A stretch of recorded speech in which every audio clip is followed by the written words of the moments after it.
Bo Selector, we could get him to give some DVDs, signed DVDs as prizes. Or, I also know a bloke who's a plumber, like he'll come round to your house and mend your pipes. But I'll tell you this, that bloke who's a plumber, he also dresses up in women's underwear, so if you want him rifling through your drawers, fair enough. Now we've got another, like, so look, there's some of the I think we could go and raid Phil Jupiter's desk. He's got a bounty in there. He's got all sorts of stuff. What's your and anyway, people will understand. If people want to do Rockbusters, right, they could do it for the love of doing the Rockbusters, and, you know, hopefully they'll get a prize. But no, asking a lot though, isn't it? No guarantee. What's it, like, no, because there's some good suggestions. What was this suggestion here? Oh yeah, look, this is from Tommy in Fife. His suggestion is Scottish garage assistant fella describes Diesel.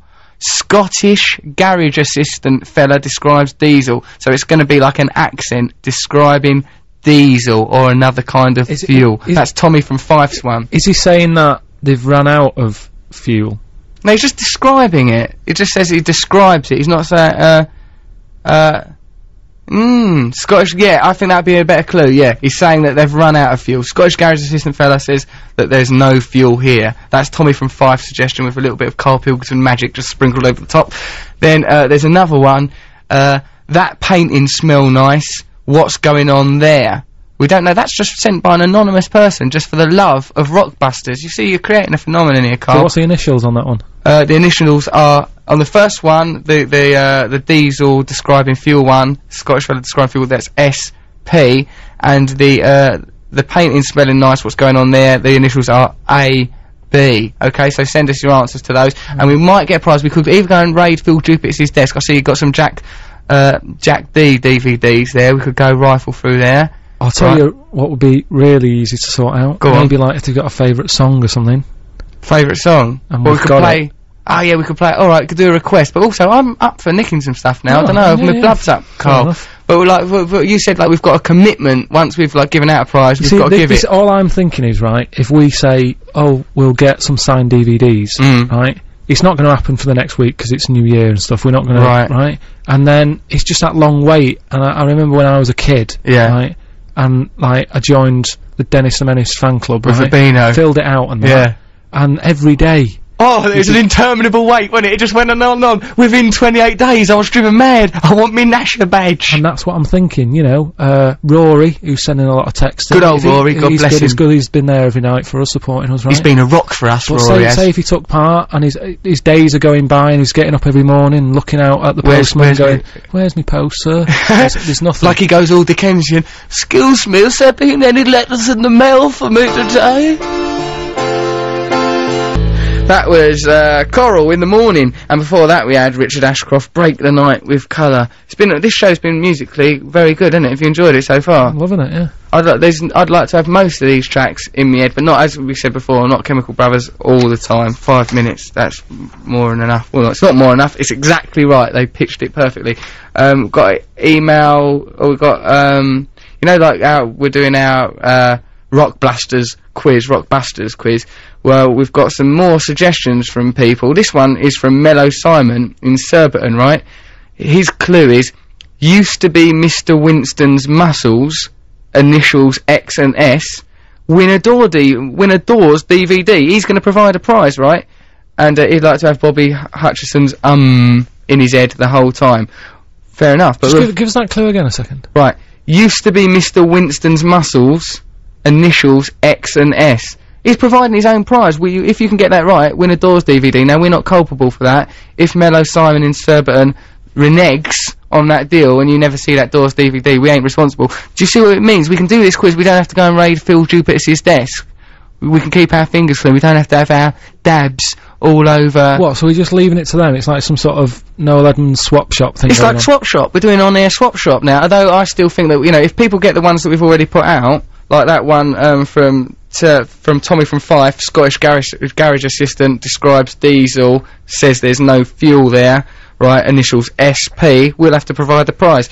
If anyone gets that painting smell nice, what's going on there, initials AB, we've got to go on a little Phil Jupiter's desk raid. I feel nervous about having to do that. Or, you know, I could ask Williams and Lucas if they'll find something, but you may have to have a big long Beano 28-day wait. Now, there's another text message we've got one from Rory, of course, dear old Rory. He's sat safely at home. I'd like to think of him there. Bless him, lovely Dickensian lad. Right. We've got another text message here. Sitting where I do with my team leader, it's actually like having the chicken song in your head all day. That's Russ in Chester. Oh, I wouldn't like to even hear that once. So it would be disconcerting. Oh, when someone wanted to know what apocryphal rhubarb means. Apocryphal means something that's reputedly true, but is unsubstantiated, and necessarily true. Like one of them things, not like an urban myth, like you're always on about, like that woman having spiders laying eggs in her eyes or something like that. But see, like, why can I remember stuff like that, right? And yet you can just reel these words off, right, without even think. Do you think about it when you're using these big words? No, they're just ingrained in my mind. But like, you know, I'm an only child, did a lot of reading as a boy, because I was all sort of all lonely, weren't I? So I was like that, you know, Beano comics was my only But what about like when I've spoke to you sometimes, you start doing Latin and stuff? Don't stop doing Latin. You did. There was one time when you said something. Carpe diem. Seize the day. Everyone knows that. I know that from the film Dead Poets Society. What it is, I'm good at collating bits of information that sound impressive. I'm good at doing that. A lot of, like, you know, information, right, like, you know, a lot of information I've got about, like, Wilfred Owen, Siegfried Sassoon, World War I poets, that comes from Blackadder.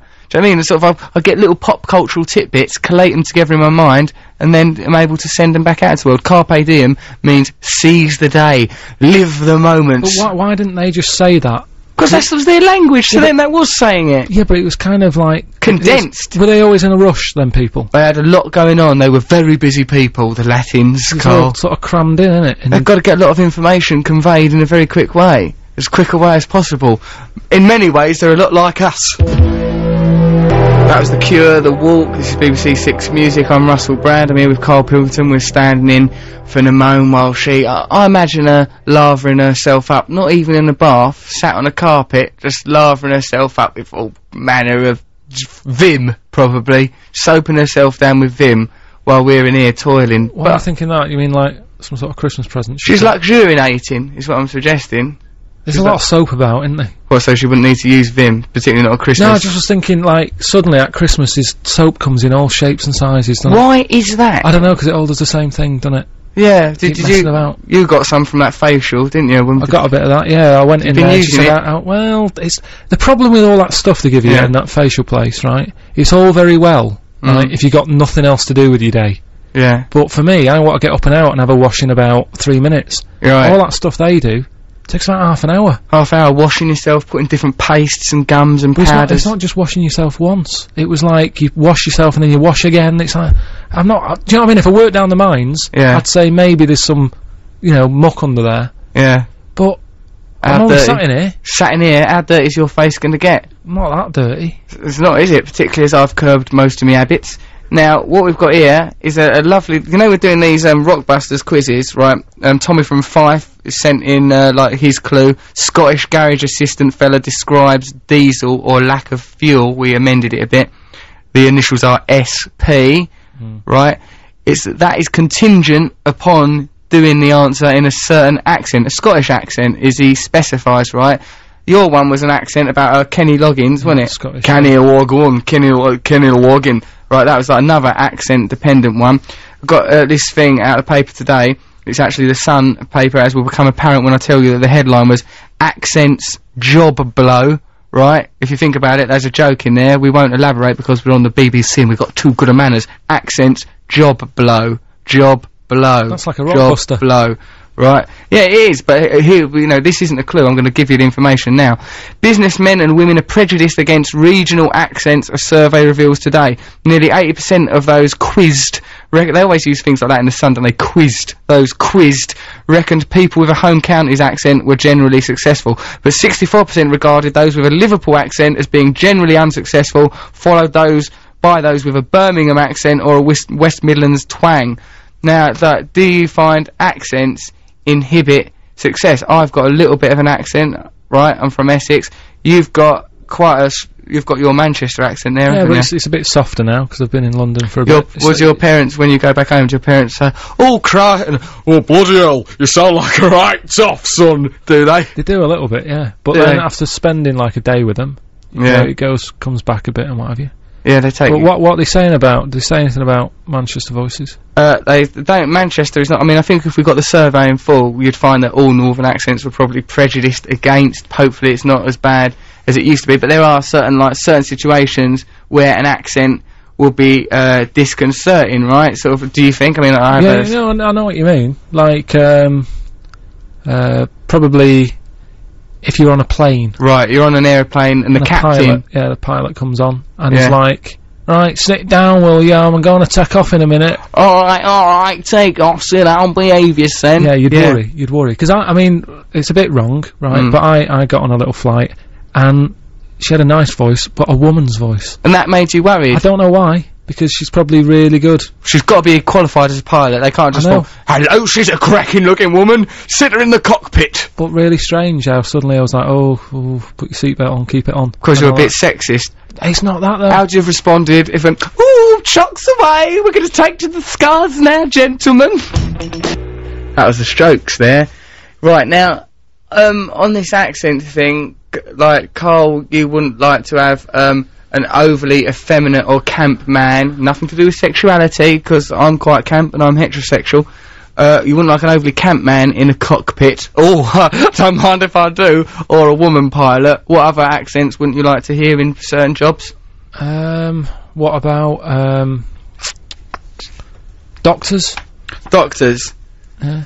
Well, like, if you went to see a doctor, you went, oh crikey, you got terrible gallstones, I must say. But here's another one with that, though, right? Forget voices and that, right? Yeah. Say if you haven't had to have a proper operation, have you? No, I've not. I'm fit as a fiddle, have you? No, I wouldn't do it. Well, you wouldn't have an operation. What if you had freaks me out a bit. What if you had a dicky pancreas? I thought I had one of them yesterday, but it was just too many tangerines. That's all it was. Thank heavens for that. Dodgy pancreas. Oh no, I've just eaten 6 tangerines. But what's that thing that you reckon 6 bananas will kill you? Isn't that stupid? Is it 6 or 7? I don't think there's any number of bananas that can kill you. No, you can't. It's like loads of, like, if you have potassium. It's got to be in a row, not just like, oh, I'll have one later, and you've got to... straight off, you unwrap all 7 bananas, unpeel them, neck the lot, you'll die. It can kill you.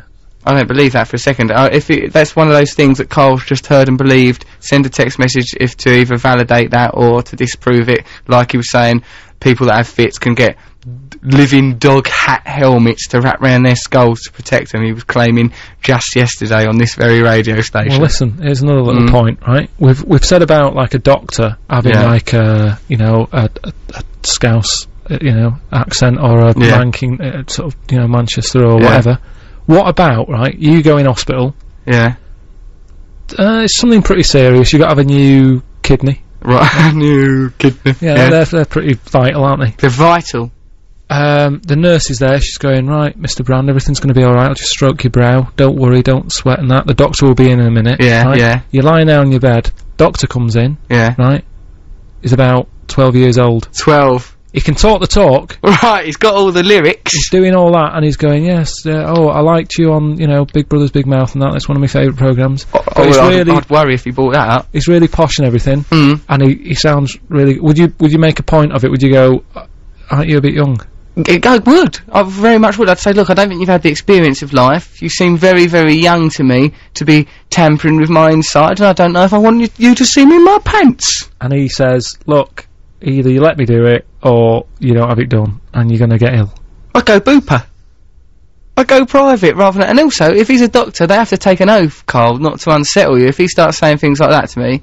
Alright, what if you're having an operation done, probably it's brain surgery, people have finally grown sick and tired of your behaviour, the physician comes in, right, he's got one robot arm, and one eye a bit like the Terminator, and he talks in a...